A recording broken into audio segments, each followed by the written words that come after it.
Hello, my name is Jamie Winship. I'm from Seattle, Washington in the US, and I'm talking about what I've learned about creativity.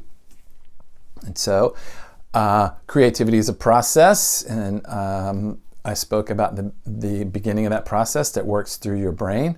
And then I'm suggesting that Matthew chapter 5, the Beatitudes, is the way to keep the creative process. It's the actual creative process itself. It's actually the beginning of how Jesus talks about the kingdom, interestingly.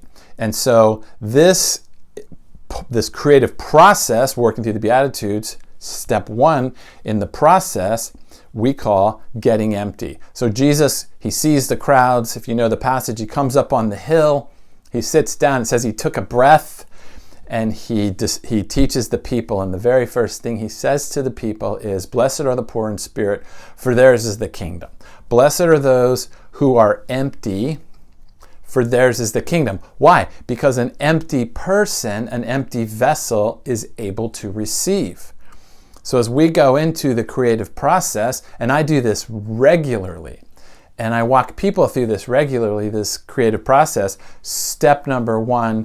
process number one is to become empty. So what does that look like? So if we're sitting together and we're going to start this process, we're going to close our eyes and we're going to imagine that we're with Jesus, or in a place where you're enveloped in love and unconditional love and absolute truth and peace. And you're there in the presence of that. And in that place, you're resting and you're open. And this is the question you're going to ask. God, is there anything in me that prevents me from receiving all that you want to give to me today or right now? Think of that question. Think of that question. Because the only competition to God's kingdom in this world is our own kingdom. So as we're building our own kingdom, our own empire, it's usually built on self-protection and self-promotion. There's a lot of anxiety involved in it, and fear and competition and comparison. What we want to do in order to receive from God is empty ourselves of all of that, so that we can do like Jesus asked the Samaritan woman when Jesus said, "Let me serve you. Drink from me, and then from you will flow the rivers of creativity, and then you'll know what to say to the people in the village, and then you'll know how to understand your true self." But to do that, you have to drink, you have to be filled by me.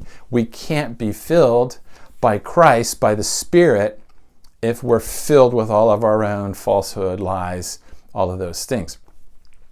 So we close our eyes, we're sitting in this safe place, we're imagining being in a safe place with Jesus, however you view that, with God.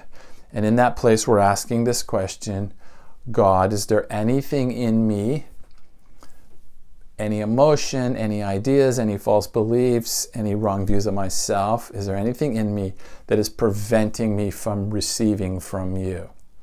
Okay? And then as those ideas come to your mind, as the Spirit reveals those to your mind, you're going to release them. You're going to let them go. They have to go. There has to be an exchange. There has to be a clearing of the house, a sweeping of the house, as Jesus said. The house has to be swept clean in order for the creative to come.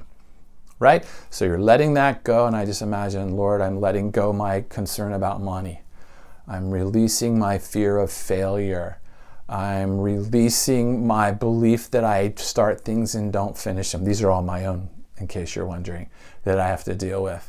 I'm releasing the fear of rejection. I'm letting you have those, and just imagine yourself giving those to God, to Christ, handing those things that block your spirit, and become empty. Why? Because when we're empty, then we can receive all that God has for us. So step number one in the creative process, get empty.